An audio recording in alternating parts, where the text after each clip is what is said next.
If you love chocolate, these decadent mini chocolate cakes will definitely satisfy a good chocolate craving. Today we're making 4 of my favorite chocolate cakes that are just the right size if you're cooking for 1 or 2. So let's get started with a mini Texas sheet cake. A Texas sheet cake is a large, thin chocolate cake that's typically baked in a 10 by 15 inch sheet pan. I've scaled down my family's recipe to bring you one that's baked in a 5 by 7 inch baking dish. We pour warm homemade frosting over the top of the hot baked cake, which makes this dessert a chocolate lover's dream come true. Here's what you need.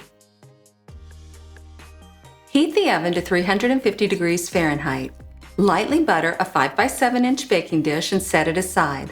In a medium-sized bowl, stir together a half cup of all-purpose flour, a half cup of sugar, a quarter of a teaspoon of baking soda, and an eighth of a teaspoon of salt in a medium-sized mixing bowl. Set the bowl aside.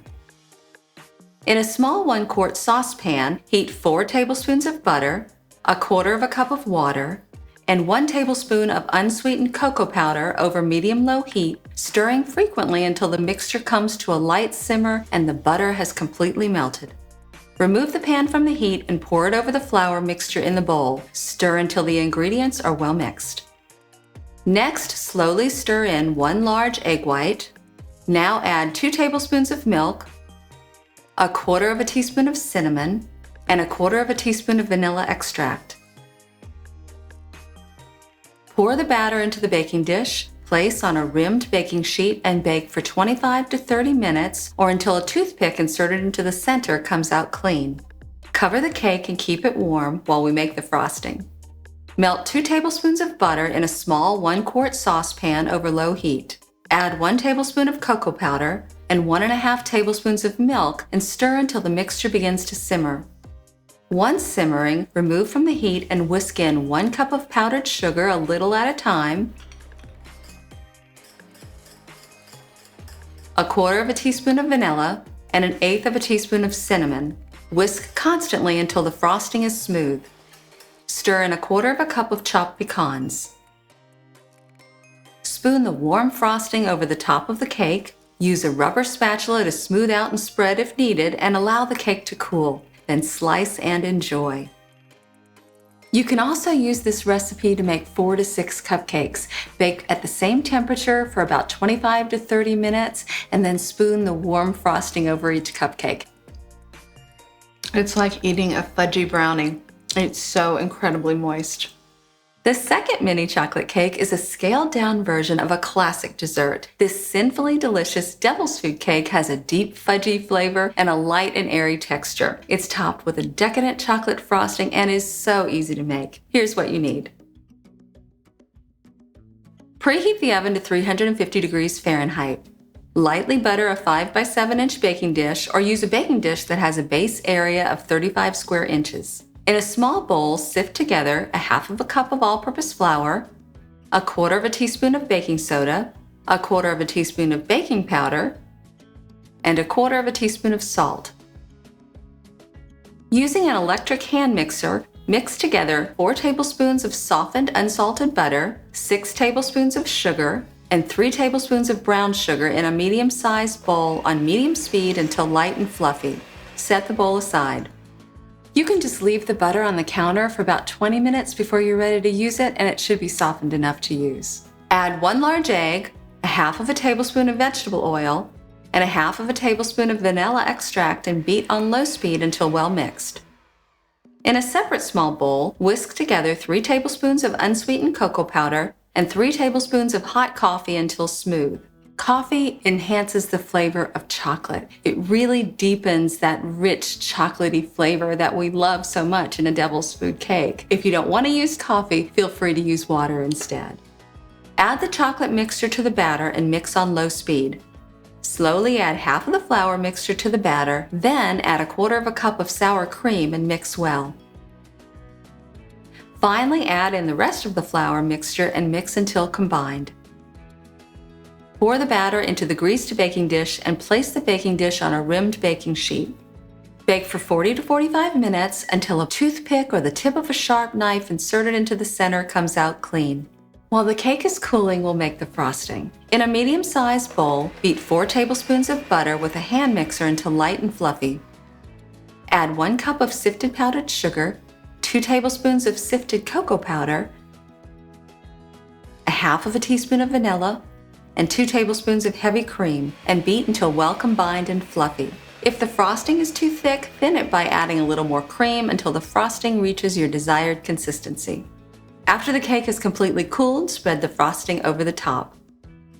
Slice and enjoy. It's rich and intensely chocolatey. Sinfully delicious. Our third recipe is a wonderful gluten-free mini flourless chocolate cake made with both chocolate and pure dark cocoa powder. It's super rich, very easy to make, and the perfect size for 1 to 2 people. Here's what you need.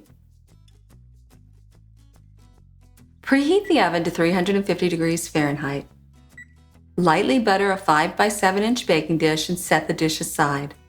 Combine a half of a cup of semi-sweet chocolate chips, 2 tablespoons of butter, and 1.5 tablespoons of vegetable oil in a heat-proof bowl over a pot of simmering water and heat, stirring often until the chocolate has melted and the mixture is smooth. This method allows you to watch the chocolate slowly melt. The steam from the barely simmering water causes the chocolate to melt without burning. By adding oil and butter to the chocolate, the melted chocolate becomes very smooth.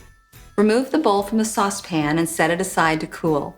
In a small bowl, whisk together 1 large egg, 1.5 teaspoons of cocoa powder, 1/4 teaspoon of vanilla, and 1/8 teaspoon of salt. Gradually whisk into the cooled melted chocolate and set the bowl aside. In another small bowl, beat 1 large egg white and 2 tablespoons of sugar together until stiff peaks form. When you lift up the beater, you can see stiff peaks form. Be sure to save that egg yolk to use in another recipe. You can find links to recipes that only need an egg yolk in the description below.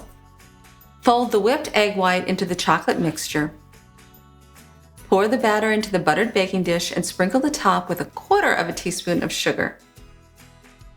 Place the baking dish on a rimmed baking sheet and bake for 25 to 30 minutes. The cake will rise while baking, but since the cake doesn't contain gluten, there's no structure to hold the cake up once it comes out of the oven. So as the cake cools and the air bubbles contract, you'll notice that the cake will sink back. The top may crack slightly, but this is normal. Transfer the baking dish to a wire rack to cool completely. Enjoy the cake as is or add a dollop of whipped cream or vanilla ice cream. Wonderful. Gotta make this. Fantastic. The fourth chocolate cake actually doesn't look like a chocolate cake at all, but it is. It's a soft and tender mini red velvet cake topped with an irresistible cream cheese frosting. Here's what you need. Heat the oven to 350 degrees Fahrenheit. With an electric mixer on medium speed, mix together 1/4 cup of vegetable oil and 1/2 cup of sugar in a medium-sized bowl until well mixed. Add 1 large egg, 1/2 teaspoon of vanilla, 2 teaspoons of red food coloring, and 1/2 teaspoon of white vinegar and beat it for about a minute. Set the bowl aside. So the food coloring is optional and has no effect on the flavor or the texture of the cake, but red food coloring is what makes red velvet cake red. A red velvet cake is popular in the southern United States, and it's rumored to have originated during the Great Depression. It's known for its soft, velvety crumb and its signature reddish-brown color. But remember, if you don't want to use food coloring, feel free to leave it out. In a separate small bowl, whisk together 1 tablespoon of unsweetened cocoa powder, 1/2 cup of flour, 1/4 teaspoon of baking soda, and 1/8 teaspoon of salt. Pour half of the dry ingredients into the wet ingredients and mix until combined. Next, add 1/4 cup of buttermilk and mix. Then add the rest of the flour mixture and mix until combined.